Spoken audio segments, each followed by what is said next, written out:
be able to navigate and to salvage our survival in our time, we must understand that we are in a psychological age. That is, only our ability to master our own minds will save humankind from mutual assured destruction by one means or another. To understand how we have arrived at this death spiral, we must understand the interplay between the structures we have set up and their psychological consequences. When the drive for suicide afflicts an entire species and pushes it toward extinction, we may call this tendency collective suicidality. This session will conclude our discussion on the psychological consequences of our current world order. To summarize, we have discussed how categorizing people into distinct groups, such as nation-states, stimulated in-group loyalty and intergroup competition, how a resulting hierarchy led to greater aspirations for expansion and imperialism, how 2 world wars and the fall of the Soviet Union led to the US hegemony and global capitalism, and how we are now struggling from entrenched structural violence, which divides the population into superior and inferior, which, unlike democracy and egalitarianism, leads to societal fragmentation, inequality fueling further inequality, and growing behavioral violence. Today, we will discuss how structuring the world as we have, socially and politically, has given rise to psychologically unfit leaders, or so-called leaders, who accelerate our drive towards self-annihilation. Structural violence or inequality aligns with individuals who seek positions of leadership for their power and influence, not their capacity to serve society. Over time, personal ambition becomes a dominant motivator for pursuing leadership, eclipsing any sense of collective responsibility. Psychologically, positions of power are increasingly seen as a means of assuaging and overcoming feelings of powerlessness, shifting from a duty to an entitlement. This dynamic is especially compelling for those who are psychologically impaired, making leadership roles disproportionately attractive to those with a need to assert dominance. This self-selection process overrides existing mechanisms for screening or accountability, leading to the emergence of unfit so-called leaders, those who are cunning, manipulative, and ruthless, willing to do anything to rise to the top. Unfit leaders, by definition, lack the qualities necessary for good governance, such as empathy, problem-solving abilities, or genuine commitment to the public. But they may excel at exploiting the existing power structures to advance themselves and to defeat political opponents. They are likely to respond to criticisms with defensiveness while manipulating societal divisions to maintain their status and control.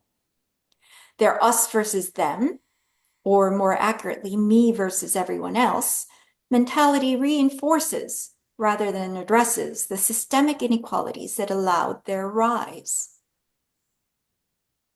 The concentration of wealth and power in the hands of a few in this manner may lead to the rise of so-called leaders who use their positions merely to consolidate power. These leaders frequently employ populist rhetoric to rally support and to justify their authority, with little to back up their claims or promises. When they run out of ways to buttress their unwarranted power, they often resort to demonizing outgroups or to framing external enemies as the cause of their hardship. Such leaders thus stoke ethnic divisions, tensions, and fears to maintain their control within society, using their dominance to suppress dissent and to stifle opposition, rather than to improve conditions. Democratic institutions are the greatest enemy for unfit heads of state, who commonly undermine and erode the rule of law and create environments where inefficiency, corruption, and abuses of power thrive, which in turn leads to greater societal division and dysfunction. In this context, the rise of unfit leaders is not merely a political issue, but a structural one arising from profound psychological pathologies. A psychological consequence of this poor governance is trauma, particularly of those already disenfranchised, leading to widespread suffering, frustration, and alienation. Ineffective leadership commonly leads to economic mismanagement, social unrest, and the violation of human rights, all of which contribute to the suffering of a population. Psychological afflictions arising from trauma can have long-term consequences, leading to cycles of abuse, violence, poverty, and the subsequent veneration and pursuit of power. The deprivation of basic needs, such as education, healthcare, food, shelter, and security, creates a cycle of disillusionment and discontent, which may erupt in interpersonal violence, social unrest, or political uprisings. Poor governance also erodes trust in institutions and leaders, making it more difficult for citizens to engage in meaningful collective action for change. The consequence of emotional and psychological harm from poor governance are not limited to the local or national level, but has global implications as well. Refugees fleeing from war, violence, or political persecution contribute to the collective experience of trauma, reinforcing fears and divisions among countries and complicating efforts to foster global cohesion. In this context, the failure at governance at the nation-state level can have ripple effects that reverberate throughout the globe, especially when the failure is occurring in a hegemonic nation-state, such as the US. The trauma generated by incompetent governance creates conditions in which more unfit leaders are likely to rise to power.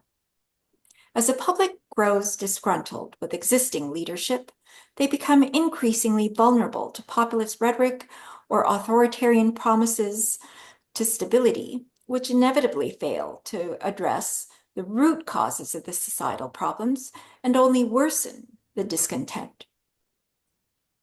This cycle of poor governance and unfit leadership has led to our current death spiral, as societal, political, and economic conditions continue to deteriorate. The appearance of unfit leaders who exploit the same systems of inequality and division that led to their rise only deepens the cycle of fragmentation and conflict. These leaders often prioritize personal or national gain over global cooperation, further isolating their nations from the international community. As a result, global oneness becomes increasingly difficult to achieve as divisions between nations grow wider and more entrenched. So in summary, structural violence and inequality shape political and economic landscapes in ways that affect leadership dynamics. Environments where power and resources are distributed unequally foster the emergence of unfit so-called leaders by organizing society into a hierarchy that perpetuates notions of superiority and inferiority. This structure becomes a magnet for attracting power-seeking individuals, generating trauma through poor governance, and creating a vicious cycle of leadership dysfunction. This is how we have become established in political, social, and psychological dynamics that have only driven us farther from a vision of global oneness. In order to draw ourselves out of this predicament, we need a new way of structuring our society, and for that new way, we need a new vision, which we will begin exploring next week.